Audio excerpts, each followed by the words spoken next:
Bonjour, bonjour à toutes et à tous et merci de participer toujours aussi nombreux à nos webconférences. Aujourd'hui, nous allons aborder un sujet important pour tous les managers et les RH, la gestion du risque disciplinaire. Autrement dit, comment sanctionner sans se tromper, comment éviter les erreurs de procédure et sécuriser vos décisions. Pour me présenter rapidement, je suis Elodie Delisle, je suis directrice marketing chez Jury Travail depuis 8 ans et aujourd'hui, j'ai plaisir d'animer cette webconférence avec Kevin. Bonjour Kevin. Bonjour Elodie, bonjour à tous. Kevin est juriste en droit du travail chez Jury Travail depuis plus de 5 ans. D'ailleurs, si vous êtes fidèle à nos webconférences, vous avez sans doute déjà croisé l'expertise de Kevin. C'est quelqu'un qui accompagne depuis des années maintenant nos clients, qu'ils soient employeurs ou RH, sur toutes leurs questions en droit du travail. Sa force, vous le verrez, c'est de rendre simple ce qui peut paraître compliqué avec des exemples très concrets et toujours en lien avec la pratique des entreprises. Je suis accompagnée également par Marine dans le chat. Bonjour Marine. Elle sera là tout au long de la session pour répondre à vos questions par écrit, relayer celles auxquelles nous répondrons à la fin de la webconférence. D'ailleurs, toutes vos questions sont les bienvenues dans le petit chat. L'objectif de la webconférence est simple, répondre à vos questions très pratiques. N'hésitez pas donc à poser vos questions dans le chat. Si votre question concerne une situation plus confidentielle à votre entreprise, je vous invite à cliquer sur le bouton «J'ai une question» que vous voyez en bas de l'écran. Vous accéderez à un formulaire sécurisé et Kevin ou quelqu'un de son équipe vous recontactera rapidement. Pour toutes les autres questions, nous ferons au mieux pour y répondre pendant le webinaire en fin de session. Dernière précision, le support que nous allons vous présenter aujourd'hui, c'est un support qui est créé pour être accompagné des explications de Kevin. Donc, si vous souhaitez le recevoir, bah, vous pouvez faire la demande en cliquant sur le petit bouton «Je reçois le replay». Avant de nous lancer dans l'aventure de cette webconférence, je vous présente Jury Travail en quelques mots. Jury Travail, c'est le leader de l'information juridique en ligne depuis 20 ans. C'est la plateforme de référence en droit du travail, en gestion des ressources humaines et qui vous accompagne, hein, employeurs, RH, managers, dans toutes vos démarches juridiques. Jury Travail, c'est plus de 50 juristes, hein, tous bac plus 5 et qui accompagnent chaque jour nos 3000 clients dans tous les domaines de droit et je crois que quelques-uns sont connectés. Merci à eux. On propose 2 abonnements en fonction de vos besoins, de la taille de votre entreprise. Donc, si vous souhaitez être accompagné par nos juristes, n'hésitez pas à nous contacter directement, à nous appeler et puis on vous expliquera tout dans le détail. Alors, Kevin, on va pouvoir entrer dans le vif du sujet. Si nous sommes réunis aujourd'hui, c'est parce que la discipline en entreprise reste l'un des terrains les plus sensibles et les plus contentieux en droit du travail. En 2025, les décisions de juridiction prud'homale et de la Cour de cassation ont encore rappelé l'importance de la rigueur de la procédure, des avertissements qui ont pu être annulés, des mises à pied qui ont été requalifiées en licenciement ou des licenciements disciplinaires invalidés pour non-respect du délai. Les juges sont de plus en plus attentifs. Alors, on a décidé de faire ce webinaire avec vous pour refaire le point sur qu'est-ce qu'une faute, quelles sont les sanctions, quelle procédure et quel est le risque pour chacune d'elles. Je te laisse donc la parole, Kevin, pour la première partie. Qu'est-ce qu'une faute et qu'est-ce qui peut ou non être sanctionné en entreprise? Exactement, la première des questions lorsqu'on parle de droit disciplinaire, c'est de définir déjà ce qu'est une faute, parce qu'en réalité, le législateur n'a jamais défini cette faute. On a l'article L1331-1 qui va préciser que une faute est un agissement du salarié qui est considéré comme fautif de l'employeur, mais ce n'est pas quelque chose qui va énormément aider. Donc tout cela, c'est essentiellement la jurisprudence, voire des circulaires qui vont permettre d'essayer de définir une faute, et notamment quand on va être sur une faute simple, grave ou lourde, ce qu'on verra tout à l'heure. Mais D'accord. ce qui va être très important, c'est déjà de se dire qu'est-ce qu'est une faute, parce que tout n'est pas fautif. Une faute, on va essentiellement trouver des fautes qui vont être disciplinaires ou professionnelles. Une faute disciplinaire, ça va être un manquement à une règle de discipline. Par exemple, on ne respecte pas l'horaire de travail, des retards, des absences sans autorisation, des non-respects de consignes de sécurité, de la violence, de l'état d'ivresse, etc., etc. L'autre type de faute va plutôt être des fautes professionnelles, c'est-à-dire une inexécution fautive ou volontairement défectueuse du travail, des négligences, une baisse de rendement. Et c'est là où cette définition de la faute est assez importante parce que une inexécution fautive ou volontairement défectueuse du travail, ça n'est pas de l'insuffisance. professionnelle ou de l'insuffisance de résultats, qui dans ces deux cas ne sont pas des fautes. Donc, on a vraiment quand même quelque chose d'un petit peu actif de la part de la personne. On a la volonté, directement ou indirectement, de commettre cette faute. Est-ce qu'on peut résumer par nuire à l'entreprise, quoi? Quelque part, on a cette volonté de porter atteinte à l'entreprise en faisant quelque chose qui n'est pas, Alors, presque. Ça va être le cas pour une typologie de faute qu'on verra d'accord, tout à l'heure. Mais d'accord. Alors, effectivement, ça peut être une volonté de nuire, oui. donc allons plus loin. Quelles sont les différentes catégories de fautes? Alors, on en trouve trois. Ça D'accord. va être la faute simple, grave et lourde. Mmh. Il est extrêmement important de bien les distinguer parce qu'en réalité, c'est là que va reposer la plupart des litiges et c'est également là que va reposer l'indemnisation du salarié en sortie de contrat, notamment en cas de licenciement. Ah oui. La première des fautes, c'est la faute simple. Donc la faute simple, ça va vraiment être une faute peu grave qui ne peut pas entraîner une cessation immédiate du contrat de travail, mais qui peut quand même justifier une sanction disciplinaire. Alors, quand je dis ça ne peut pas entraîner une cessation immédiate de la relation de travail, j'insiste sur le immédiat. Ça ne veut pas dire que ça ne peut pas entraîner, ça ne peut pas, ça n'interdit pas un licenciement. Oui, Donc, la faute simple, ça va être très souvent ce qu'on va avoir, les retards, des fautes de faible importance, mais qui n'obligent pas à rompre immédiatement le contrat de travail.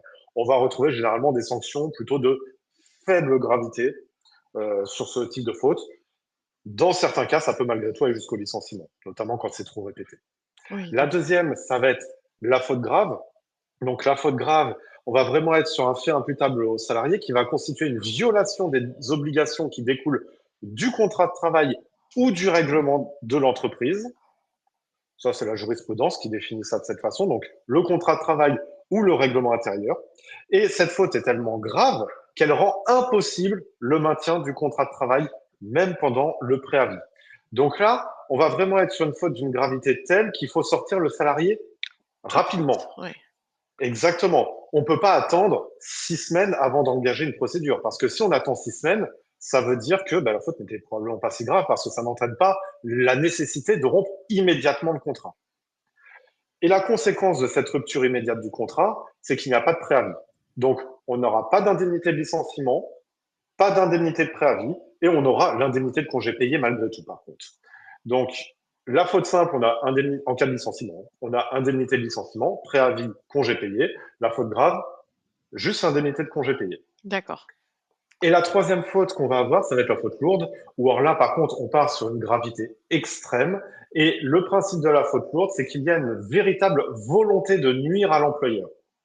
Donc, c'est pas frapper un collègue. C'est vraiment avoir la volonté de nuire directement à l'employeur.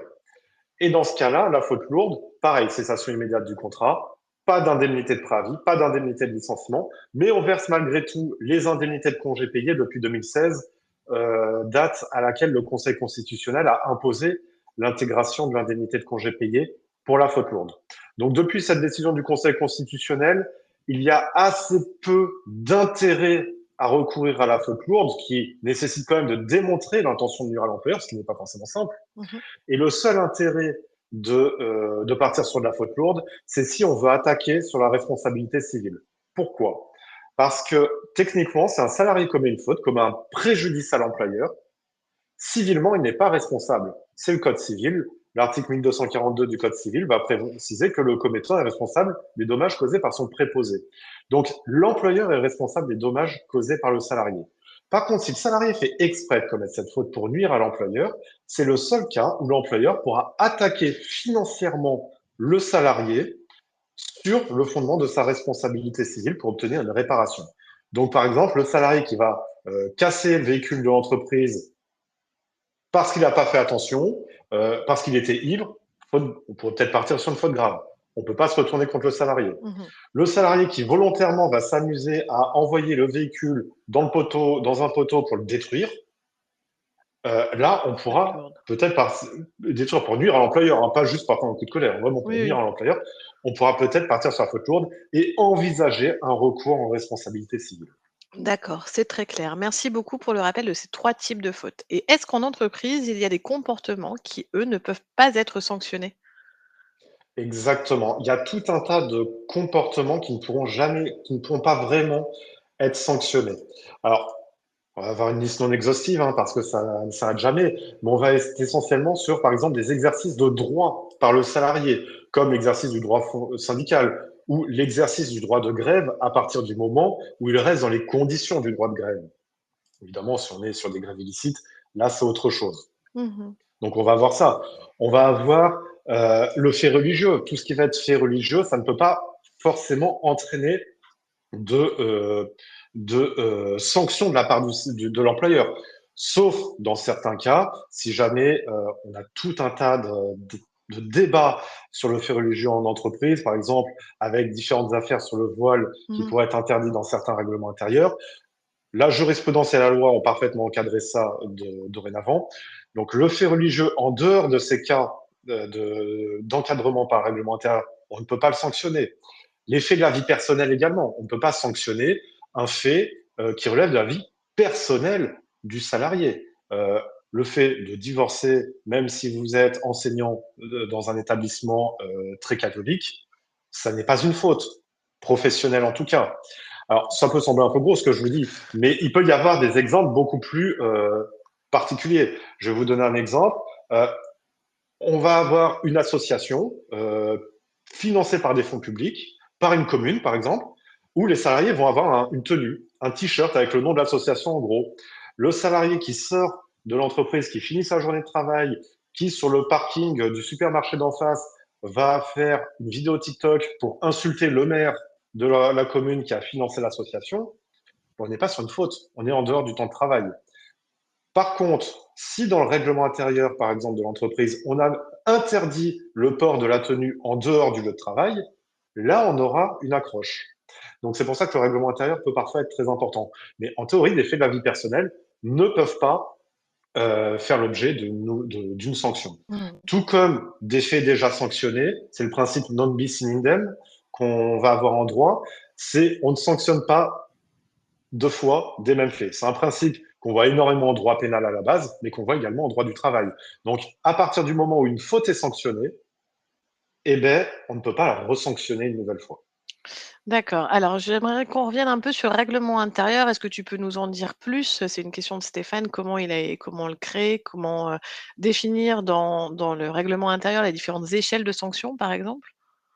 Alors ça, on verra ça tout à l'heure, parce que la question a été posée également. Mais un règlement intérieur, il va être obligatoire déjà dans une entreprise de plus de 50 salariés. Alors, on voit parfois encore 20 salariés qui se promènent, mais ça n'est plus le cas, hein. Ça a été Mhm. réformé, dorénavant, c'est 50 salariés. Donc, le règlement intérieur, on le fait en entreprise. On peut utiliser le modèle qu'on met à disposition sur le site de Jury Travail. Vous tapez règlement intérieur Jury Travail sur Internet et vous tomberez Oui, dessus. Marine va vous envoyer également le lien. Exactement. Mhm. Et dans ce cas-là, là comme ça, vous avez toutes les étapes qui sont au niveau de la rédaction, donc c'est beaucoup plus simple. On met nos échelles de sanctions dès lors qu'on a plus de 50 salariés, hein, évidemment. On fait son avis du CSE, on envoie à l'inspection du travail qui contrôle, et ensuite on peut l'avoir en vigueur dans notre entreprise. D'accord. Et pour les entreprises de moins de 50, donc pas de règlement intérieur, comment ça se passe? Simplifié, pas de règlement intérieur obligatoire. Dans la mesure où le règlement intérieur n'est pas obligatoire, ça veut dire qu'on peut utiliser toutes les sanctions qu'on verra tout à l'heure. Attention, un employeur qui se soumet volontairement à la procédure de règlement intérieur doit aller jusqu'au bout des choses, hein. Mhm. Donc, si vous êtes à moins de 50 et que vous faites malgré tout un règlement intérieur, il faudra respecter le règlement intérieur. Et c'est bien 50 ETP équivalent temps plein. Oui, toujours en ETP en parlant de droit du Ouais. travail. Merci beaucoup, Kevin. On va continuer avec une dernière question avant de passer à un petit quiz. Quel est le délai de prescription pour une faute? Alors, là, il va falloir distinguer deux choses. Le délai de prescription et la rapidité d'action, on va dire. Le délai de prescription pour une faute, c'est 2 mois. Donc, à partir du moment où l'employeur a connaissance d'une faute, il a 2 mois pour agir. D'accord. Alors, attention, vous pouvez avoir des fautes qui sont continues. Par exemple, un abandon de poste, en dehors de la présomption de démission, on peut encore utiliser la faute grave. Un abandon de poste, c'est une faute qui est continue. Donc là, en réalité, le délai de prescription ne s'arrête jamais. Mhm. Donc, Dès lors qu'on va être sur une faute, 2 mois pour agir. Attention, tout à l'heure je vous ai parlé de la faute grave où il faut agir rapidement. Ça n'est pas parce qu'on a 2 mois qu'on peut utiliser ces 2 mois. Si on part sur une faute grave, il faut agir dès que Tout de possible. suite. Plus on entend, moins la faute est grave. Et la jurisprudence, elle est par exemple rappelée dans les abandons de poste où elle précisait que pour partir sur un licenciement en faute grave, il fallait agir dans les 6 semaines. Ça, c'est un arrêt de l'an 2000. Donc, 2 mois pour la prescription de la faute, le plus rapidement possible pour une faute grave. Très important, s'il y a une enquête pénale, sait-on jamais, qui est ouverte, ça prolonge ce délai. Ce délai saute un peu en cas d'enquête pénale parce que l'employeur n'a pas non plus de pouvoir de police. Donc parfois, il faut laisser faire un petit peu les choses. Ouais. D'accord. Merci beaucoup Kevin pour ces éclaircissements. On va passer à un petit jeu, un petit quiz. Je vais vous poser des questions. Vous allez voir apparaître une petite pop-up qui va s'afficher et puis vous faudra répondre en faute simple, faute grave ou faute lourde. Alors je commence. Un salarié qui frappe un autre salarié. Faute simple, faute grave ou faute lourde. Je vous laisse répondre. Alors, est-ce qu'il y a déjà des réponses? Non, oui, voilà, les réponses arrivent. Alors peut-être, Kevin, qu'on peut prendre une petite question en Bien attendant? sûr, bien sûr. Alors, il y a Stéphane qui nous disait: «Quelle est la distinction, pardon, entre négligence faute et la négligence insuffisance?» Ça va dépendre du contexte, hein. Il faut énormément recontextualiser les choses. La négligence faute, c'est vraiment, on a l'intention de commettre cette négligence. La négligence professionnelle, c'est que, pas forcément on est incompétent, mais c'est qu'on ne sait pas On ne faire. sait pas faire. Et c'est pas volontaire. Oui, oui, oui. Très clair, merci beaucoup. Alors je vais fermer les votes. À la grande, grande majorité, 82 dit faute grave. C'est totalement le cas. On va être sur une faute grave. Faute simple, c'est trop léger, quoi. Après, c'est vrai qu'il faut recontextualiser, hein, mais frapper un autre salarié, on va quand même être plutôt sur la faute grave. Oui, Faute lourde, non, il n'y a pas d'intention de nuire à l'employeur. oui. Sauf si la personne tapée est l'employeur. Sauf si la personne tapée est l'employeur, à recontextualiser toujours, parce Ouais. que parfois on peut avoir des petites subtilités. Ça marche. Alors, nouvelle question. Le fait pour une salariée d'avoir indiqué à 2 collègues que l'employeur était au bord de la faillite pour les inciter à le quitter et venir travailler pour une entreprise concurrente. Donc le cas est un peu plus complexe, un peu plus précis en tout cas. Voilà, ça y est, il commence à y Donc que avoir des des cas issus choses. de la jurisprudence, hein, Oui, oui, alors on va voir que plus on avance dans les cas, on en a choisi 5 ou 4, et plus ça va être précis. Et pour Hem, répondre à une question très Vas-y. importante qui est passée, parce que c'est vrai que je n'en ai pas parlé, la prescription de 2 mois, elle est interrompue par l'enclenchement de la procédure disciplinaire, c'est-à-dire l'envoi de l'entretien préalable, de la convocation à l'entretien préalable. D'accord, mais ça on le verra tout à l'heure quand on fera le process. Ouais. Alors, je vais pouvoir fermer les votes parce que pareil, on a une très, très grosse majorité sur faute lourde à 77. Eh bien, la Cour de cassation, le 24 septembre 2013, a dit faute grave pour ça. La faute lourde, effectivement, on pourrait se poser la question, mais encore faudrait-il démontrer l'intention de nuire à l'employeur. Est-ce que le fait pour avoir de cette salariée, c'était de nuire à l'employeur ou de favoriser une entreprise concurrente? Il faut toujours recontextualiser, c'est là où ça devient extrêmement Ouais, c'est compliqué, la difficile. distinction entre les fautes. Ouais, c'est difficile, effectivement. Alors, autre question. Les retards répétés d'un salarié, mais d'une faible importance, et compensés par l'intéressé lui-même au-delà même de leur durée. Alors ici, est-ce qu'on est sur une faute grave, une faute simple ou une faute lourde? Voilà. Alors là, ça semble la réponse semble assez claire. Bon, il y a encore des gens qui votent beaucoup, beaucoup, beaucoup.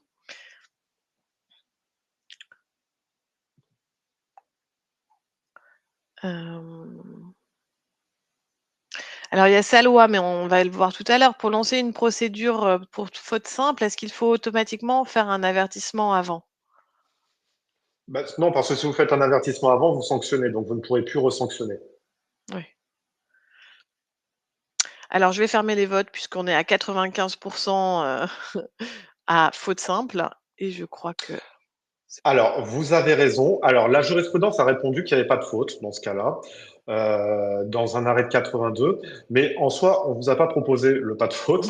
Donc, on va partir plutôt sur la faute simple là-dessus, parce qu'on va être sur des retards répétés. Bon, ils ont été compensés dans ce cas, donc c'est vrai qu'on pourrait se dire il n'y a pas de faute, d'autant plus que là, on peut se poser la question de savoir si le retard avait vraiment une conséquence pour l'entreprise. Parce que s'il y a une faute qui a aucune conséquence, c'est un peu compliqué d'être sur une faute. Donc là, dans ce cas-là précisément, la jurisprudence a dit qu'il n'y avait pas de faute parce que ça a été compensé par l'intéressé sans qu'on lui demande rien, et en plus, il n'y a eu aucun impact sur l'entreprise. Mais les retards répétés, on va être plutôt souvent sur la faute simple. Donc vous avez plutôt raison. Alors, la question d'après. Un salarié qui a incité les autres salariés à aller travailler pour une entreprise concurrente qui a été créée par son fils et d'avoir pris contact avec les clients de l'entreprise pour dénigrer l'employeur. On est sur de la faute simple, faute grave ou faute lourde. Alors là aussi, déjà, on voit qu'il y a une faute qui se détache des autres. Il y avait la question de la récidive. Comment ça se passe quand il y a une faute et que le salarié récidive? Là, on vient aggraver la faute. On vient pas resanctionner parce qu'en fait, vous avez une faute première euh, qui s'est présentée, elle a été sanctionnée. Deuxième faute, ça n'est pas la même. C'est une faute similaire, mais ça n'est pas la même faute. Donc, on va pouvoir la resanctionner, mais dans la mesure où elle a déjà été sanctionnée, elle sera forcément plus grave. Oui, d'accord, donc on Donc, passe. ça aggrave. Ouais, voilà, ok. Alors, je vais pouvoir fermer les votes. Ici, on est à 85% sur de la faute lourde. Et là, tout le monde a raison. Vous avez bien vu qu'il y avait une petite subtilité là-dedans. Il y a la problématique un petit peu comme tout à l'heure, hein, avec euh, un dénigrement de l'employeur. On prend contact avec des salariés pour aller travailler dans une société concurrente créée par son propre fils. Bon, on pourrait se dire pour le moment c'est grave, mais on prend contact avec les clients pour dénigrer l'employeur. Ouais. Donc là, on a notre intention de nuire qui a été démontrée. Donc faute lourde. Il faut toujours faire très attention, prendre énormément de recul sur les fautes. Alors c'est très compliqué, surtout quand on est chef d'entreprise, quand on est RH, ou on est assez investi dans son métier, ça peut être très compliqué de prendre le recul nécessaire sur les choses, mais il faut prendre beaucoup de recul et surtout recontextualiser systématiquement. Et là, dans ce cas-là, c'est toujours bien d'essayer d'avoir quelqu'un qui aide dans cette prise de recul en ayant quelqu'un qui soit un peu extérieur à la société pour pouvoir recontextualiser les choses. Mmh. Très clair. Alors, dernière petite question. Le terme de connard adressé à l'employeur au cours d'une discussion véhémente par un conducteur de travaux du bâtiment, compte tenu du langage en usage dans ce milieu professionnel et de la liberté des relations avec l'employeur du salarié depuis 20 ans dans l'entreprise. Donc, le salarié a insulté son patron, faute grave, faute simple ou faute lourde. J'aime beaucoup la Cour de cassation qui, pendant fréquemment, a quelques préjugés sur certains milieux professionnels. L'explication est très détaillée. Je vous invite vraiment à répondre dans le sondage parce que dans le chat, on ne peut pas comptabiliser les réponses. Et après, c'est très difficile pour moi de retrouver vos questions. Alors, bon, j'arrive pas, tant pis. Je vais fermer le vote. Alors là, on est sur du... Ah non, je vais attendre encore un petit peu parce que vous n'êtes pas d'accord. On est sur du 51 fautes simples, 48 fautes graves et 1 faute lourde. Hop, je vais fermer les votes. Explique-nous tout. Alors là, la Cour de cassation, c'est bon, ça date un peu, hein, c'était en 1987, mais il n'y a pas de raison que la décision serait différente aujourd'hui. Elle est partie sur une faute simple. Pourquoi? Parce qu'en réalité, c'est là où il est important de recontextualiser. C'est au cours d'une discussion véhémente. Donc, c'est-à-dire que déjà, il y avait des grosses tensions à ce moment-là. Pas un conducteur de travaux où il y avait quand même, bon, je passe le langage en usage dans le milieu professionnel des travaux, je suis pas sûr que ce soit forcément toujours le cas. Mais où en tout cas, il y avait une certaine liberté dans les relations entre l'employeur et le salarié depuis près de 20 ans. Donc, c'était des gens qui se connaissaient très bien, il y a eu une grosse engueulade, hein, disons-le clairement, dans cette affaire, et où une insulte a été prononcée. Donc, on est sur une faute simple parce qu'en réalité, en recontextualisant les choses, on était dans une période de très grosse tension. C'est pour ça qu'il faut toujours recontextualiser. Oui, oui, très clair. Merci beaucoup, Kevin. On a fait un petit tableau récap hein, pour vraiment tout illustrer, les fautes simples, les fautes graves, les fautes lourdes. Par exemple, l'abandon de poste, on en a parlé tout à l'heure, hein, Kevin. Abandon de poste dans les 6 semaines, faute grave. Au-delà de 6 semaines, faute simple. Ou présomption de démission. Mais ça, c'était une autre webconférence. Exactement. Que vous pouvez retrouver à la fois sur Jury Travail, sur notre page YouTube, sur LinkedIn ou n'importe où vous cherchez Jury Travail. Par exemple, on a parlé aussi des retards répétés. Tout ce qui concerne le discrédit par rapport à l'entreprise, etc.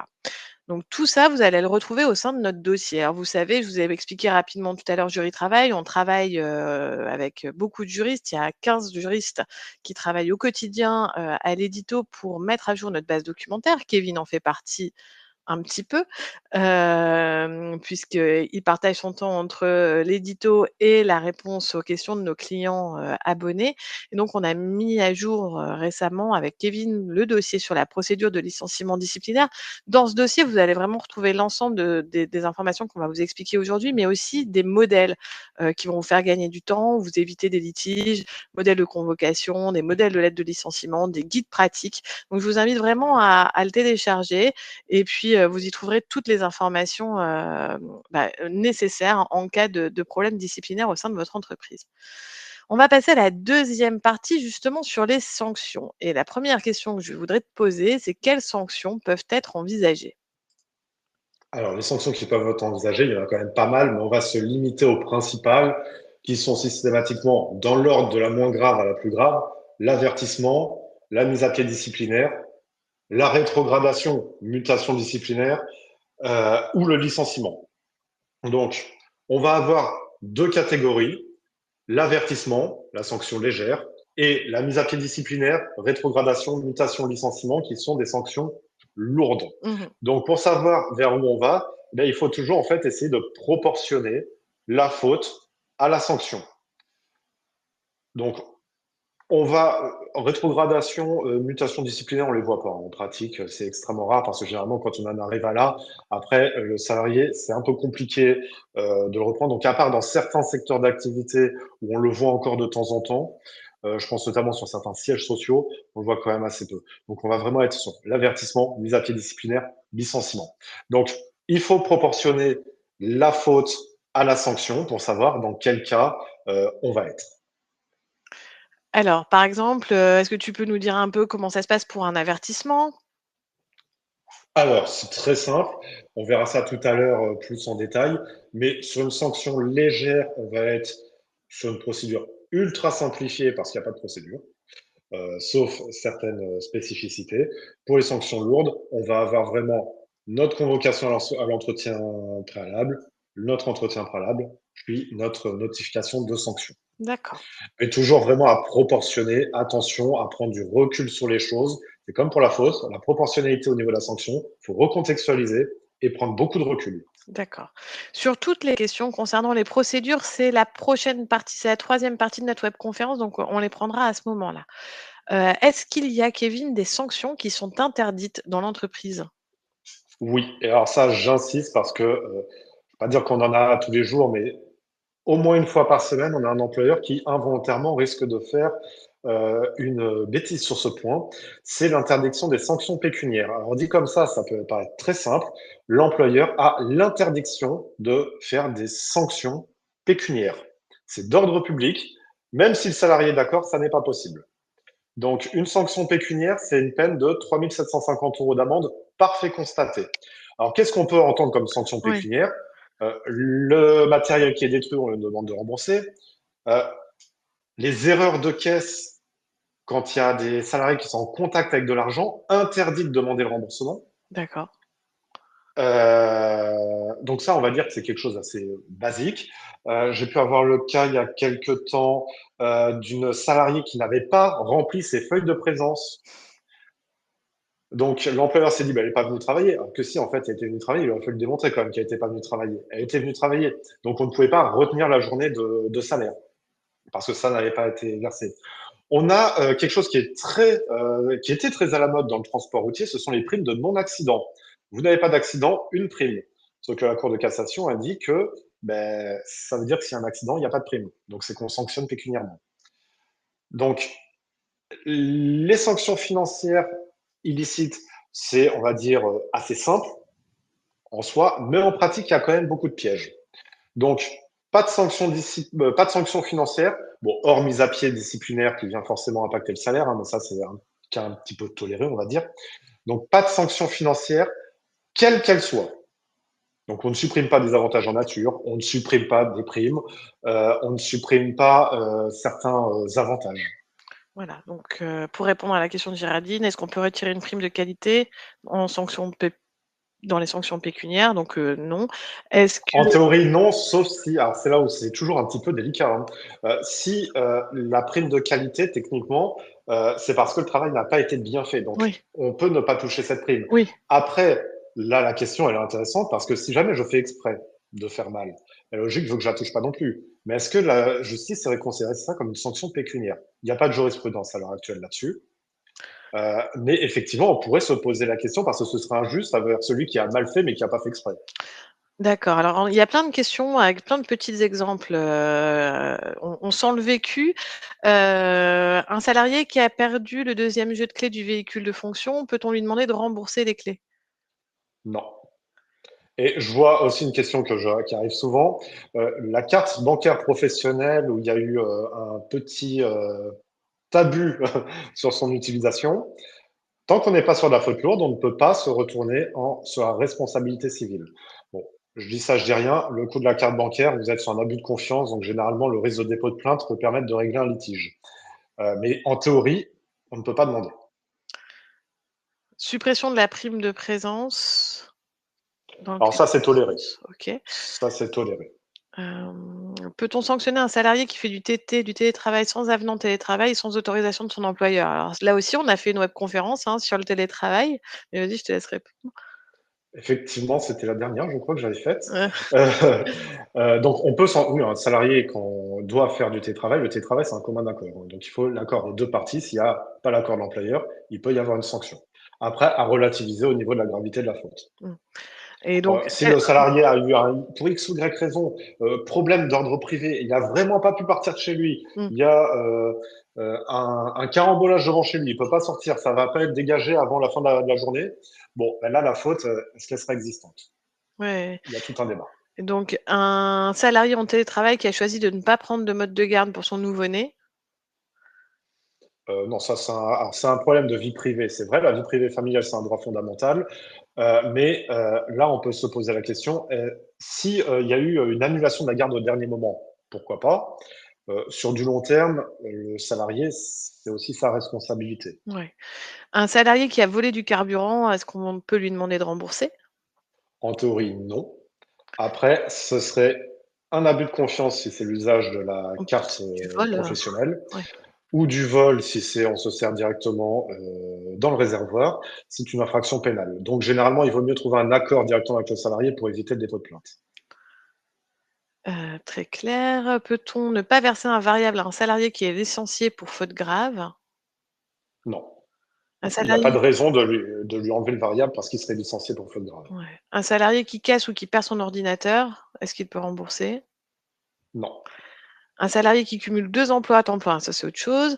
Et comment sanctionner un salarié représentant du personnel pour des sujets de harcèlement? Alors ça, Mathilde, je vous propose de participer à notre prochaine webconférence sur le harcèlement qui sera animée par Alexandra et qui aura lieu, je ne me souviens plus, mais vers le 18 Le novembre. 14, je 14, crois. merci. Et ben, merci beaucoup pour toutes ces questions. J'espère que j'en ai pas loupé. 18 novembre, merci beaucoup. Oui.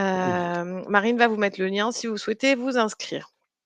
Alors, si un salarié ne nous rend pas son ordinateur en fin de mission, qu'est-ce qu'on peut faire? Ah ben techniquement, on est aussi sur un abus de confiance, donc ça passe par un dépôt de plainte. Alors généralement, en fait, on va mettre en demeure le salarié de restituer le matériel de l'entreprise. Ouais. À défaut, techniquement, c'est un dépôt de plainte. Je rappelle systématiquement, la police ou la gendarmerie sont dans l'obligation de prendre les plaintes. Il ne s'agit pas de main courante. La main courante, ça sert à rien. S'il y a une main courante, il n'y a pas d'enquête derrière. Mmh. S'il y a un dépôt de plainte, ils sont obligés de faire une enquête derrière. Généralement, il suffit d'un passage à la police pour récupérer le matériel. Et ça peut ne pas aller plus loin. D'accord et un commercial qui fait rien, zéro chiffre d'affaires depuis plusieurs années. Ben, la question à se poser, moi j'ai un client qui m'appelle qui me dit ça, je dis pourquoi?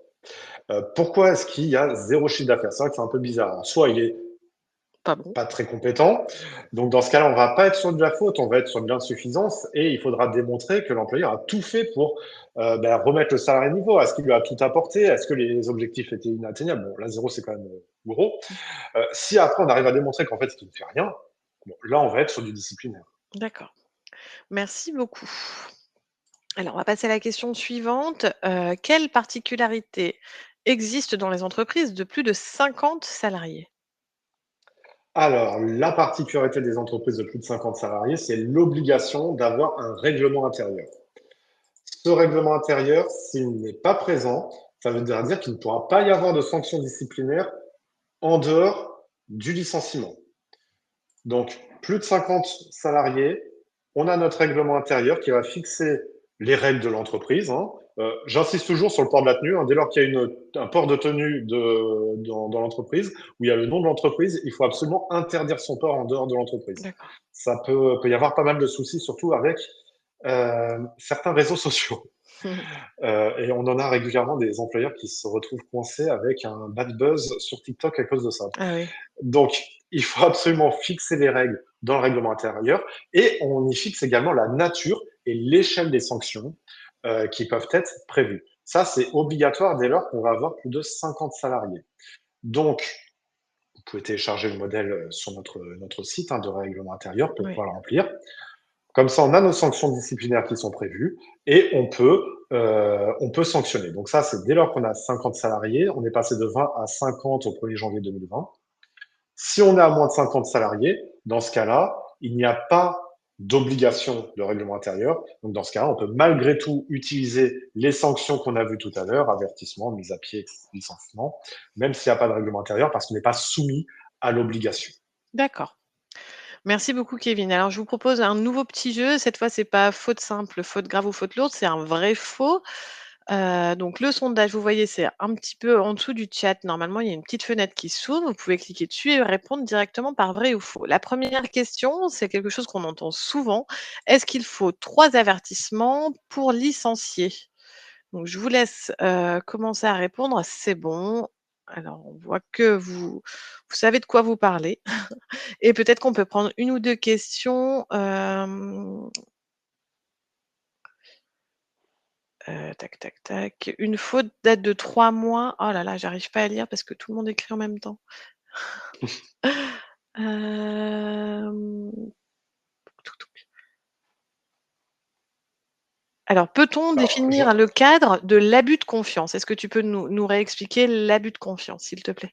Alors, l'abus de confiance, c'est une infraction pénale, hein. Donc, on est sur l'interprétation stricte du code pénal. Un abus de confiance, c'est quand on vous remet une chose et que vous détournez l'utilisation de cette chose de façon frauduleuse. D'accord. C'est pour ça que la carte bleue de professionnel utilisée pour autre chose, la carte bleue a été remise volontairement. C'est pour ça qu'on ne parle pas de vol, on parle d'abus de confiance.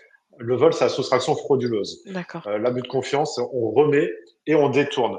C'est important la distinction parce que la sanction est plus sévère pour l'abus de confiance. Le vol, c'est 3 ans, 45 000. L'abus de confiance de mémoire, ça va être 5 ans, 75 000. J'ai un petit doute sur la peine d'amende. Mais on est sur une sanction beaucoup plus importante. Et donc toujours sur ce cas de carte bleue, là, cette fois, la personne a utilisé la carte bleue pour mettre, de l'essence, mais pour ses trajets personnels. Alors, est-ce qu'on peut lui demander quelque chose, de rembourser ou on peut rien faire? On est sur la faute grave, on reste sur le terrain disciplinaire, mais là D'accord. aussi, on est sur un abus de confiance. Donc parfois, même si on sort un petit peu du cadre légal du droit du travail, on a le droit pénal aussi à côté. Normalement, il faut une faute lourde pour pouvoir attaquer en responsabilité civile. Oui, Est-ce qu'il n'y a pas moyen de s'arranger avec le salarié en disant on évite le dépôt de plainte, par contre, il faut restituer? oui, d'accord. Un tout autre sujet différent du vol et des cartes bancaires, un salarié qui parle mal à d'autres collaborateurs de l'entreprise et qui répond à la hiérarchie devant d'autres personnes, qu'est-ce qu'on peut faire? On prend du recul et on recontextualise systématiquement. Là, la question à se poser, c'est quelle est l'ambiance générale de l'entreprise? Est-ce qu'il y a une ambiance un peu véhémente de façon régulière? Est-ce que ce salarié n'est pas victime de harcèlement, par Oui, exemple? Auquel cas, son comportement pourrait s'expliquer. S'il n'y a vraiment pas d'explication, là, effectivement, on va partir. Bon, si ça fait un petit moment que ça dure, la faute grave, ce sera pas possible parce qu'on aura laissé faire. Attention, quand on laisse une faute se réaliser, c'est Oui, qu'on estime qu'elle n'est pas grave, hein. oui. Donc c'est pour ça que les sanctions doivent intervenir rapidement. Il faut jamais laisser, même si on pense que c'est pas très grave, parfois, bon, tant pis, il faut y aller sur un avertissement pour démontrer qu'on n'accepte pas. Donc là, effectivement, si ça fait un moment que ça dure, bah, ce serait plutôt une faute simple. Par contre, attention, et là, ce sera aussi en lien avec la webconférence du 18 novembre, c'est que l'employeur a une obligation de sécurité, certes de moyens renforcés, mais il y a une obligation de sécurité. Donc, si vous avez un salarié qui agit comme ça, on peut se demander s'il n'est pas lui-même harceleur d'autres salariés. Donc, l'employeur est aussi dans l'obligation de réagir et de faire quelque chose à ce niveau-là. Très clair, merci beaucoup. Je vais fermer les votes et donc pour 74 d'entre vous, c'est faux et totalement faux. Et vous avez totalement raison. Ouais. Euh, cette règle des 3 avertissements, c'est vraiment une idée reçue. En réalité, on est sur ce qu'on appelle le principe d'individualisation des peines. C'est la même chose qu'on voit en droit pénal, hein. Entre le droit disciplinaire, en droit du travail et droit pénal, il y a beaucoup de similarités. Le principe de l'individualisation des sanctions, c'est que vous n'avez pas une sanction automatique pour tel fait. Mmh. C'est pour ça que quand on parle, je me suis l'actualité, on parle souvent parfois de fourchette de sanctions, je vous dis n'importe quoi, de peine plancher. Tout ça, c'est un peu compliqué parce que ça remet en cause ce principe d'individualisation des sanctions. Donc, même si on met des peines planchées, on laisse toujours la possibilité au juge d'aller en dessous. Et c'est ce qui existait avant la réforme du code pénal en 94. Vous avez des peines minimum où vous pouvez aller en dessous avec des circonstances atténuantes et des peines maximum où vous pouvez aller au-dessus avec des circonstances aggravantes. Donc, ce principe d'individualisation des peines fait qu'on ne peut pas avoir de sanction automatique. Donc, 3 avertissements, ça n'entraînera pas forcément un licenciement. Et il n'est pas nécessaire d'avoir des avertissements précédents pour pouvoir licencier.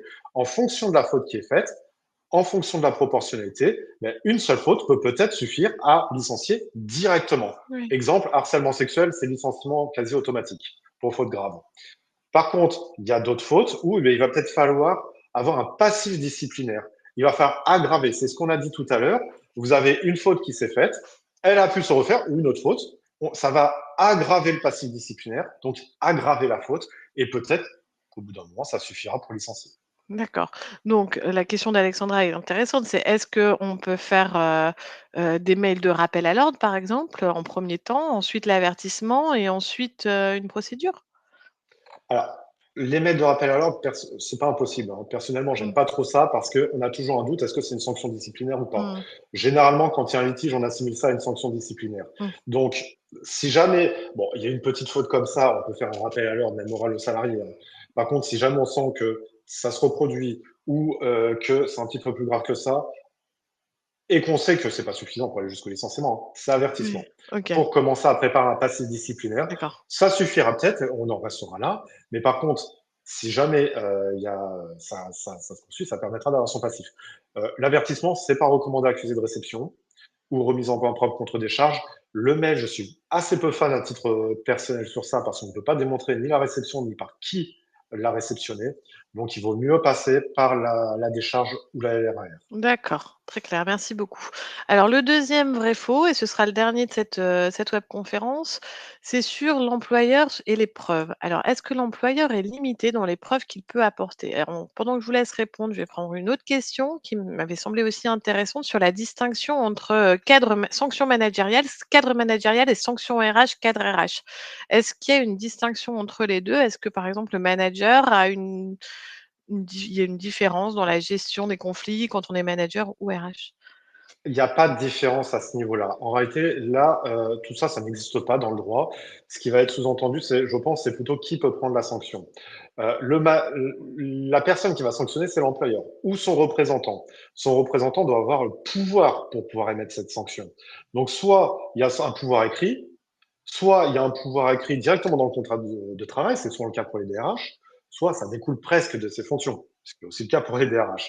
Au niveau du manager, ça coule pas de source. Donc, s'il n'a pas de pouvoir écrit, il peut pas sanctionner. D'accord, Donc, la sanction managériale, elle n'existe pas vraiment. Et de toute façon, dans tous les cas, un manager ne doit jamais avoir la possibilité de sanctionner. Il faut toujours que ce soit une personne généralement qui s'occupe des ressources humaines ou l'employeur directement qui fasse ça. Le problème du manager qui sanctionne, c'est qu'il est dans le feu de l'action, donc il ne peut pas prendre le recul suffisant. d'accord. Très bien, merci beaucoup. Alors je vais fermer le vote. 56 disent vrai, l'employeur est limité. Et c'est vrai, alors c'était mon sujet de grand oral à l'examen d'avocat. C'est un sujet qui est d'une complexité hallucinante. Donc, si vous êtes abonné à Jury Travail, vous êtes confronté à ça, vous n'hésitez pas à vous nous appeler. Mmh. Donc, dans ce cas-là, en fait, oui, il y a une limite. C'est ce qu'on appelle le principe de loyauté de la preuve. En droit civil, contrairement au droit pénal où la preuve est beaucoup plus libre, en droit civil, la preuve doit être loyale. On ne peut pas présenter une preuve obtenue frauduleusement à l'insu d'une personne. C'est pour ça que les enregistrements clandestins, pendant très longtemps, même si je vais apporter quelques nuances, ça ne servait C'est strictement à vrai, rien parce que ouais. c'est pas recevable devant les tribunaux et c'est une atteinte à la vie privée. Donc, tout ce qui est enregistrement clandestin, tout ce qui est logiciel qui compte les clics ou les mouvements de souris, tout ce qui est recherche un peu trop poussée dans l'historique de l'ordinateur, tout ça, ou tout ce qui est, on voit dans des dossiers qui sont marqués comme personnels sur l'ordinateur, tout ça, ça n'est pas recevable, donc on ne peut pas les utiliser. Alors, la jurisprudence est un petit peu en train d'assouplir et tolère les preuves déloyales dès lors que la personne n'avait pas d'autre possibilité pour apporter cette preuve. Cependant, pour le moment, elle l'a accepté que plutôt pour les salariés. Ah oui, OK.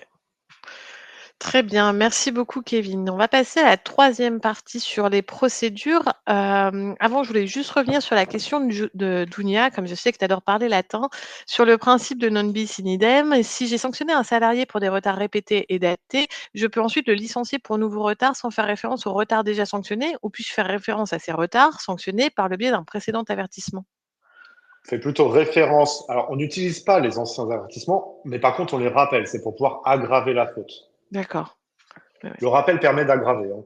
Alors, c'est vrai qu'au bout d'un moment, ça doit disparaître. Mais 2 ans de mémoire. un droit à Mais l'oubli. c'est ça. Vous allez avoir malgré tout ce rappel pour pouvoir démontrer l'aggravation. Ce retard qui posait pas forcément trop de problèmes, ça aggrave parce que c'est pas le premier. Attention, ça ne suffit pas. Il faut aussi démontrer les impacts sur l'entreprise, hein. Des retards sans impact sur l'entreprise, ça ne peut pas justifier un licenciement. Ouais, c'est ce qu'on a vu tout à l'heure. Alors, maintenant, on va voir les procédures. Quelle est la procédure donc pour les sanctions mineures? Alors, la procédure pour les sanctions mineures, ça va être les blâmes ou les avertissements. C'est très simple, il y en a pas.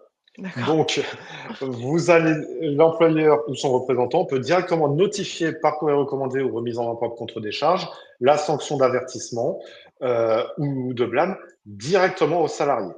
Alors, attention, il y a certains employeurs qui aiment bien, malgré tout, pour essayer d'aimer le vrai du faux, malgré tout convoquer, pour pouvoir juste laisser la possibilité au salarié de se défendre. Attention, si jamais un employeur convoque un salarié à un entretien préalable pour un avertissement, alors qu'il n'y est pas obligé, ça veut dire qu'il se soumet volontairement à toute la procédure. Donc, ça voudra dire qu'il faudra convoquer un entretien préalable avec le bon modèle de convocation, qu'on a aussi à disposition Tout à fait. sur notre site. On a nos 5 jours ouvrables entre la première présentation du courrier et l'entretien préalable, auquel le salarié peut venir accompagné d'un représentant du personnel ou d'un conseiller salarié. On fait notre entretien préalable et on sanctionne entre 48 heures et un mois après. Donc ça, c'est ce qu'on verra tout à l'heure. Donc l'employeur qui se soumet à cette procédure qui n'est pas obligatoire, ça veut dire qu'il accepte cette procédure et qu'il doit l'appliquer jusqu'au bout. Très clair. Et du coup, enfin très clair, il y a quand même une question sur le rappel à l'ordre. On en a parlé tout à l'heure, tu es pas très fan, mais est-ce qu'on peut, le qualifier de sanction? Ou c'est vraiment, Alors, le rappel à l'ordre, quand ça finit devant les tribunaux, ils le considèrent comme une sanction. d'accord, Comment ça se passe en pratique, c'est que souvent les tribunaux vont dire il y a déjà eu un rappel à l'ordre, donc c'est déjà considéré comme un avertissement, donc ça a déjà été sanctionné, donc je refuse la sanction que vous avez mise. d'accord, Le rappel à l'ordre, moi, je trouve que c'est ne pas prendre de décision. d'accord. C'est pas aller assez loin, quoi. C'est soit tu en fais un, C'est soit tu fais un avertissement, soit tu laisses couler, quoi. c'est ça. Mmh, Le rappel à l'ordre n'a pas c'est que ça laisse toujours un doute. mmh. Est-ce qu'on est sur un simple, pas forcément rappel à l'ordre, une simple engueulade entre guillemets, désolé pour le terme, mais j'en ai pas d'autre, Mmh mh. ou est-ce qu'on est vraiment sur une volonté de sanction? C'est toujours un petit peu gênant, mais quand ça finit devant les tribunaux, le rappel à l'ordre, s'il est écrit, est toujours assimilé à un avertissement. D'accord. Quelle est la procédure maintenant pour les sanctions lourdes? Alors, pour les sanctions lourdes, la procédure est toujours la même.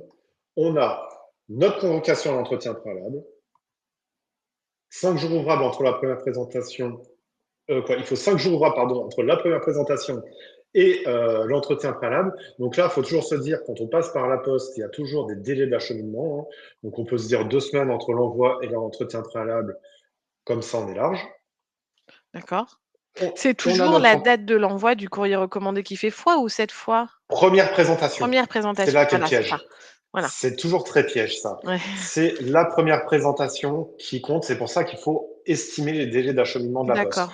C'est la première présentation qui compte, hein. Si le salarié vient jamais la récupérer, c'est pas grave, hein. Oui, oui, il y avait une On question s'en tout à tient à la l'heure sur preuve. ça, quelqu'un qui n'a pas récupéré le courrier, mais qui fait quand même l'entretien, il y a pas de problème. Du moment où on a C'est la pas grave. preuve que qu'il a bien été présenté comme tu dis, oui.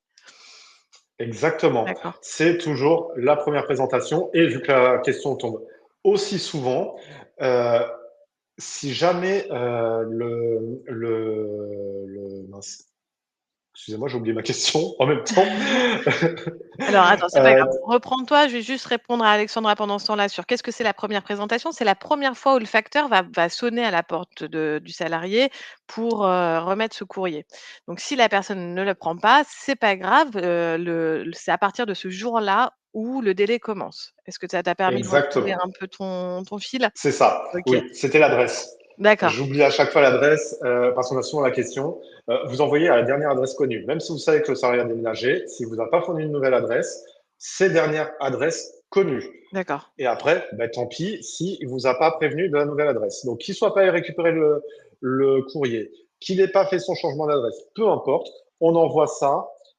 5 jours après, les délais commencent toujours à partir du lendemain. D'accord. 5 jours après, on a notre entretien préalable. Donc, on se laisse en pratique souvent 2 semaines pour pouvoir viser large parce que les délais d'acheminement, il faut toujours se méfier. Même quand on utilise le recommandé électronique, normalement, c'est dès le lendemain, mais sait-on jamais. Si on est vraiment très pris par le temps, il faut faire la remise en main propre contre décharge.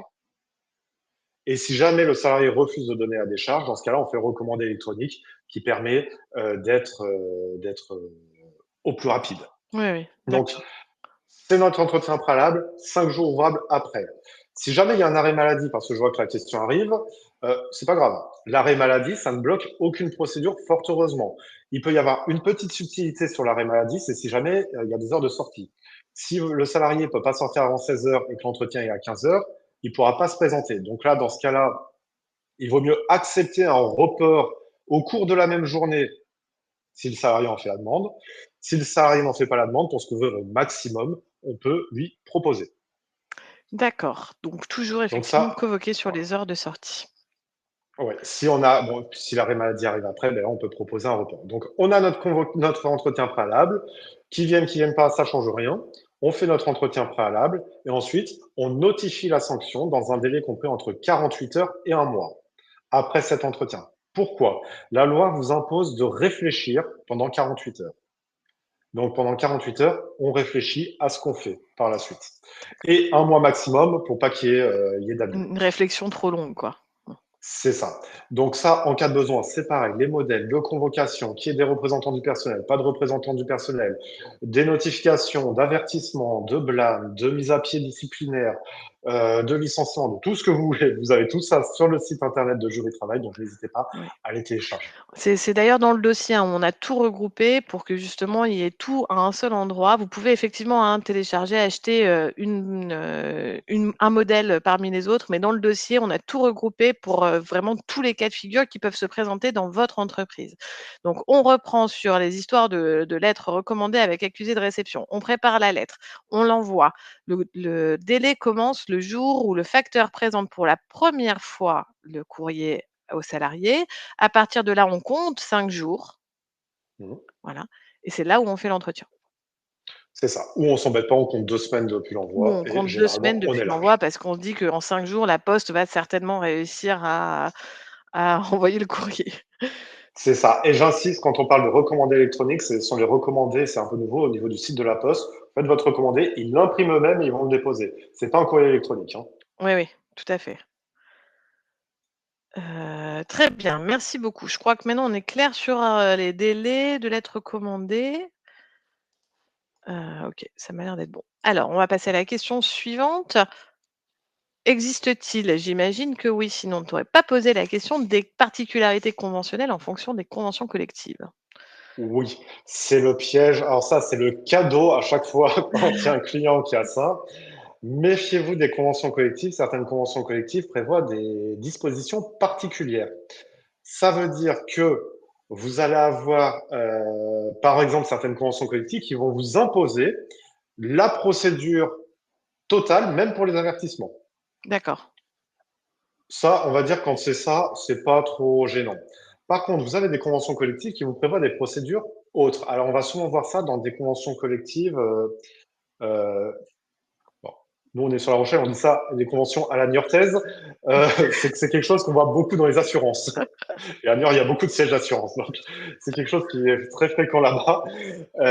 Ça va être en fait des procédures distinctes qui doivent se rajouter, et notamment des commissions de discipline ou des commissions d'arbitrage qui parfois sont imposées par les conventions collectives. C'est D'accord. souvent fait avec le CSE, et avant, en fait, vous avez votre entretien préalable, et après, vous avez la saisine de cette commission où le salarié va devoir s'expliquer, et puis il y a toute une procédure qui est prévue par votre convention collective. Donc, c'est quelque chose qui existe, qui peut être dès l'avertissement, où il faut faire très attention. Alors, il n'y a pas énormément de conventions collectives qui ont ça, mais il y en a quand même. Et quand ça arrive, ben, parfois, c'est un peu la surprise. Moi, j'ai pu voir des clients qui parfois n'étaient pas du tout au courant et sont tombés un peu de haut. Donc, dans ce cas-là, toujours vérifier la convention collective, voir s'il n'y a pas de procédures particulières en termes de sanctions disciplinaires. Et là, c'est pareil, vous êtes abonné à Jury Travail, vous n'hésitez pas, vous pouvez nous appeler. Voilà et puis sur l'abonnement de Jury Travail, vous pouvez effectivement appeler directement Kevin, mais vous pouvez aussi recevoir à chaque fois qu'il y a des modifications de votre convention collective, des alertes par email et donc dans ce cas-là, on va vous dire quelles sont les modifications qui ont été impactées. Et comme, il y a vraiment des conventions collectives qui sont très spécifiques, on a créé des dossiers qui réexpliquent toutes les règles par convention collective. Alors on l'a pas pu le faire pour les 360 conventions collectives, on en a fait 15, mais vous les retrouverez également sur le site et non, ce n'est pas gratuit, c'est beaucoup de travail, hein, tout ça. Toute l'équipe est toujours, mobilisée et suit l'actualité juridique, comme vous pouvez le savoir, est très, très, très, active en ce moment et ça nous demande beaucoup de travail. Donc non, ce n'est pas gratuit parce que, bah, il faut payer les salaires, notamment de Kevin et de l'ensemble de l'équipe des juristes. La dernière question, je crois, de cette partie, oui, c'est quelle est la différence entre mise à pied disciplinaire et mise à pied conservatoire? Exactement. Et puis j'en profite aussi pour l'actualité. Vous avez notre newsletter, vous pouvez vous inscrire Mmh. gratuitement aussi et nous suivre sur LinkedIn, sur la page LinkedIn de Jury Travail. N'hésitez pas à nous suivre, on fait aussi de l'actualité. Mais effectivement, les dossiers, on est nombreux à être beaucoup dessus, donc c'est vrai qu'on ne peut pas le faire. Donc, quelle est la différence entre mise à pied disciplinaire et mise à pied conservatoire? Alors, la différence, effectivement, elle est fondamentale parce que ça, c'est le piège classique. La mise à pied disciplinaire, c'est une sanction. Donc, on sanctionne. La mise à pied conservatoire, c'est on écarte le salarié le temps de. Donc, ça va être, il n'y a pas de formalisme sur la mise à pied conservatoire. Ça va être, par exemple, ben, je me suis énervé, j'ai pris la chaise, je l'ai balancée au milieu du bureau. Elodie voit qu'il y a un gros problème et que je suis plus vraiment en capacité de rester dans les effectifs, qu'il va falloir me sortir de suite parce qu'en plus, j'ai frappé quelqu'un en même temps. Ouais. Donc, pas rien. Donc là, Elodie, elle a aussi son obligation de sécurité. Donc, je ne peux pas rester dans l'entreprise. Et le temps de toute la procédure, je ne peux pas y rester. Donc, on va me dire de rester chez moi le temps de la procédure. Donc là, on est sur une mise à pied conservatoire. Donc ça, on me le dit à l'oral. Et on le confirme en pratique souvent dans la convocation à l'entretien préalable. Donc ça aussi, on a les modèles s'il y a besoin sur notre site. Donc comme ça, je suis mis à pied à titre conservatoire dans l'attente de la procédure. Je ne suis en théorie pas payé. Et si jamais je suis licencié au bout de la procédure, je ne serai pas payé. Si jamais par contre je ne suis pas licencié, il faudra me payer la mise à pied conservatoire. D'accord. Donc ça, c'est la petite subtilité. La mise à pied conservatoire n'est pas payée qu'en cas de licenciement au bout. Alors, pourquoi il y a un énorme piège là-dessus? C'est que on voit parfois, en faisant les choses vite, c'est pour ça qu'il ne faut pas hésiter à utiliser des modèles pour ça, en faisant les choses vite, on fait notre convocation à l'entretien préalable, on rappelle aux salariés qu'ils l'ont mis à pied. Et là, on oublie de rajouter conservatoire à mise à pied. Eh ben, ça veut dire que si vous n'utilisez pas le terme conservatoire, c'est que c'est une mise à pied disciplinaire. Disciplinaire. Ah oui. Et donc, on reprend notre principe dans le bis in idem. Ça veut dire que vous êtes parti sur une mise à pied et plus sur un licenciement et vous ne pourrez plus partir sur du licenciement. Oh là là. Donc ça, c'est le piège bateau quand on veut faire les choses vite et qu'on oublie ça. Donc moi, ce que je vois au niveau de mes clients, à chaque fois, je dis d'utiliser le modèle de mise à pied conservatoire, d'entretien préalable avec mise à pied conservatoire, même si c'est le même, c'est juste quelques mots en plus, il faut l'utiliser parce que comme ça, on est sûr de ne pas faire la Ah oui. bêtise. Très bien. Merci beaucoup. On va terminer, cette webconférence avec notre dernière partie sur le risque judiciaire et la première question, c'est quelle sanction peut ordonner le juge en cas de remise en cause, justement, d'une sanction? Alors là, on parle de sanctions disciplinaires, avertissement, mise à pied, rétrogradation, mutation, pas du licenciement, on en parlera après. Donc la sanction d'une sanction disciplinaire qui n'est pas bonne, c'est la nullité. La nullité, alors on a trois sanctions en droit civil, hein. La nullité, c'est on fait disparaître la chose comme si ça n'avait jamais eu lieu. Donc la disparition est rétroactive. Donc, si jamais vous avez une sanction qui est trop lourde, qui est mal qualifiée ou autre, eh ben, cette sanction, elle sera tout simplement annulée rétroactivement. Si c'était une mise à pied disciplinaire, on devra verser les salaires. Ce sera effacé du dossier. D'accord. Et donc, c'est vraiment l'annulité, c'est la seule sanction que le juge peut utiliser. Il ne peut pas modifier la faute. Dire par exemple, oh ben non, c'est pas une mise à pied disciplinaire, c'est un avertissement, et mettre un avertissement. Mmh. Non, c'est soit la nullité, soit rien. Il D'accord, peut pas modifier la sanction par contre, ou la remplacer. d'accord. Et donc dans le cas, d'un licenciement? Alors, dans le cas d'un licenciement, on a trois sanctions qui sont possibles. C'est l'irrégularité, l'absence de cause réelle et sérieuse et la nullité. Donc, l'irrégularité, c'est une sanction du juge qui va être peu faible. C'est généralement quand la procédure n'a pas été respectée. Ne pas avoir respecté les 5 jours, par exemple, au niveau de l'entretien préalable. Donc ça, c'est une bêtise, on va dire, petite bêtise de la part de l'employeur qui a mal fait les choses, qui a mal fait sa procédure. Et donc, dans ce cas-là, il risque d'être condamné à 1 mois de salaire maximum. D'accord. Ça ne remet pas en cause le licenciement, l'irrégularité, hein. C'est 1 mois de salaire maximum. Bon, on saisit rarement les prud'hommes juste pour ça. Généralement, on demande autre chose, plus l'irrégularité. La deuxième sanction, c'est l'absence de cause réelle et sérieuse. Donc, l'absence de cause réelle et sérieuse, c'est que le licenciement est mal fondé.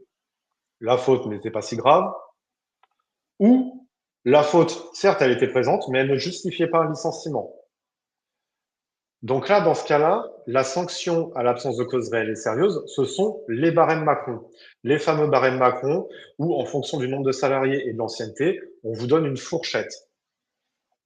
Si la question se pose, parce qu'elle revient systématiquement, les juges appliquent ce barème Macron.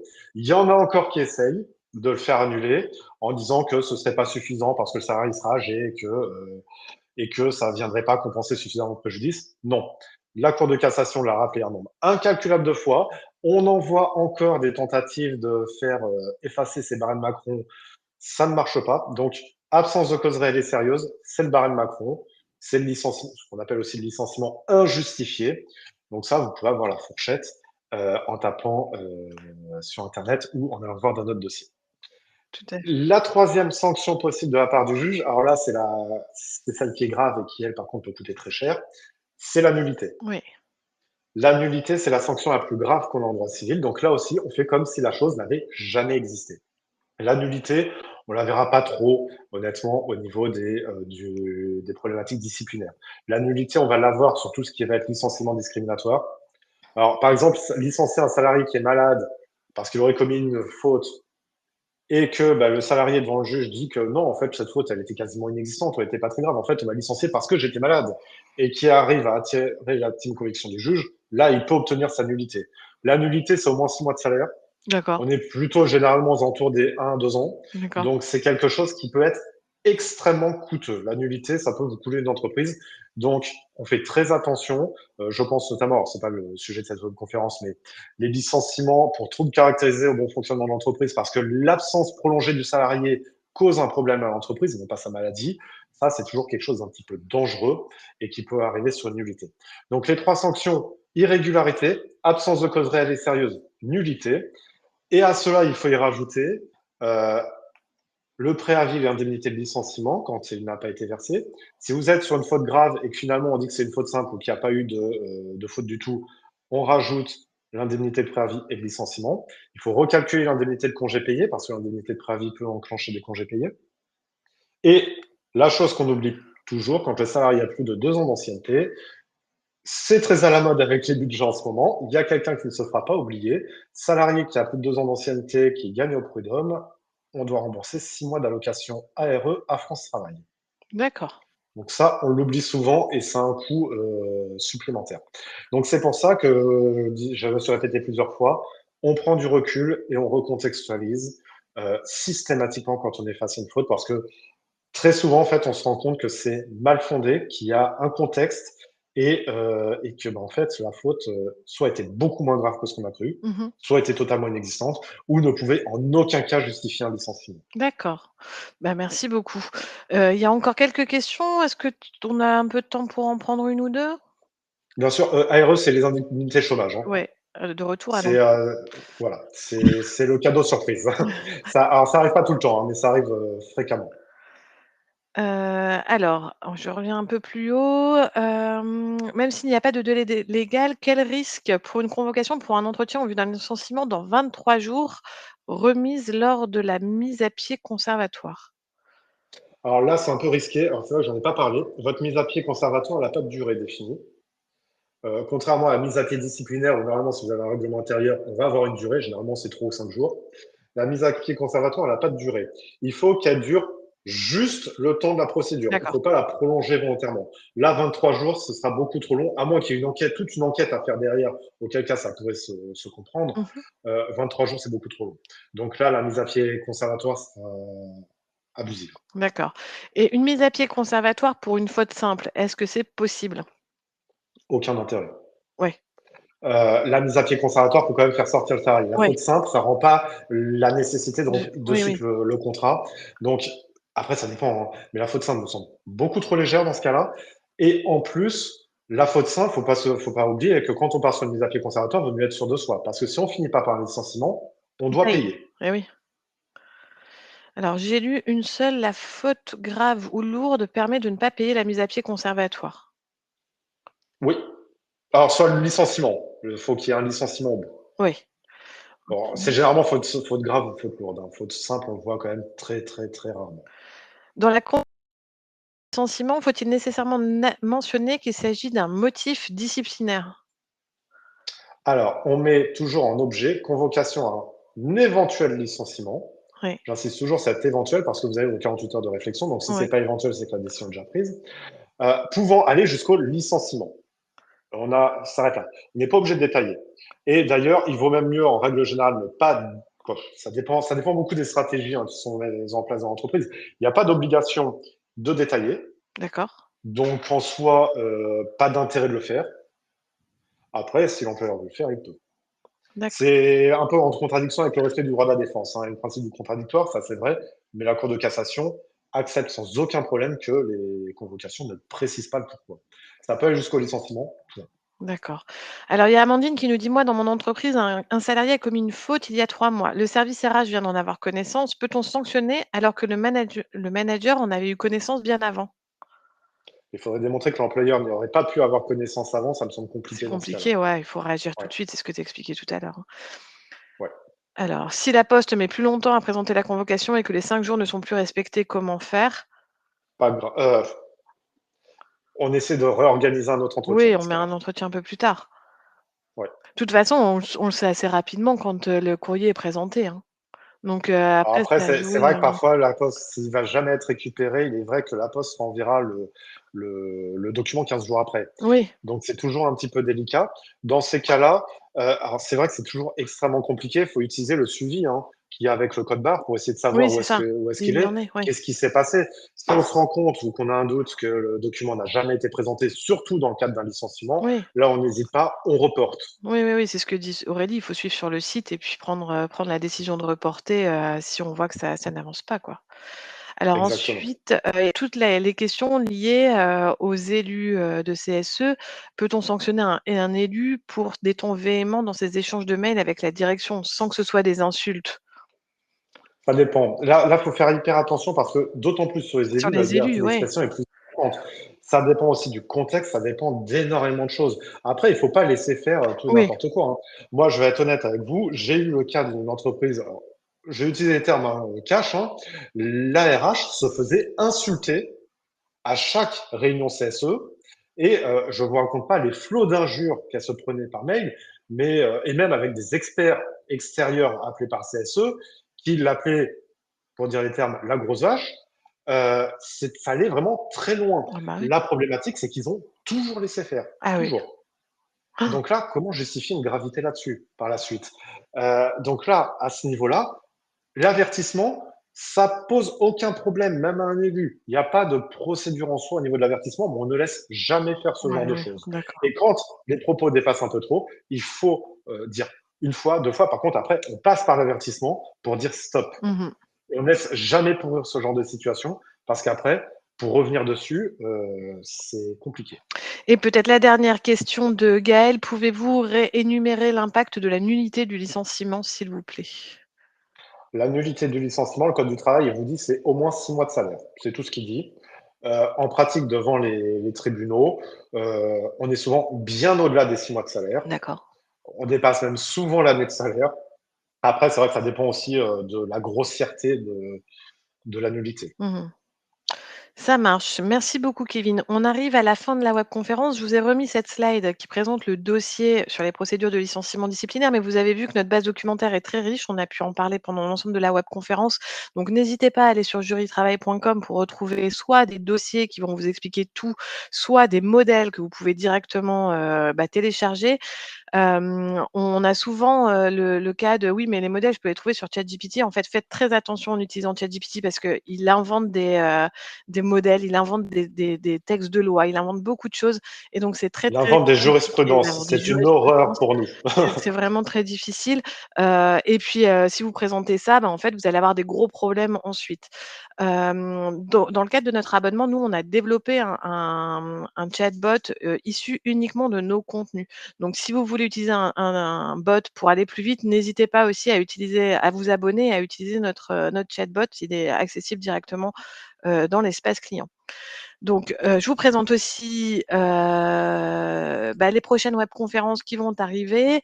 Donc on en a parlé tout à l'heure, le harcèlement et le burn-out, ce sera le 18 novembre, ce sera avec Alexandra. Ensuite, le 4 décembre, on aura le licenciement économique avec les différentes procédures. C'est vrai qu'il y a beaucoup de licenciements en ce moment, de PSE en ce moment, et on trouvait ça intéressant de refaire un petit panorama de toutes les possibilités en termes de licenciement économique. Et puis alors la dernière, c'est au mois de décembre sur le panorama des nouveautés légales. Alors là, difficile aujourd'hui de vous dire exactement ce qu'il y aura dedans. Il y a, beaucoup d'informations qui tombent en ce moment sur des nouveautés légales, donc n'hésitez pas à vous inscrire pour ne rien louper pour 2026. Donc merci beaucoup. Vous avez toujours le petit bouton pour poser une question. Ces questions-là arrivent dans l'équipe, de Kevin, où ils sont plusieurs. Si vous les connaissez déjà, il y a Estelle, par exemple, qui pourront répondre à vos questions. On est Exactement, et n'hésitez pas, parce que merci à tous d'être là. Et je vois Natacha aussi qui a pas pu poser, qui a posé ses questions. Vous avez ouais, été plus de 1000, oui. donc vous avez été très nombreux. N'hésitez pas à utiliser notre formulaire.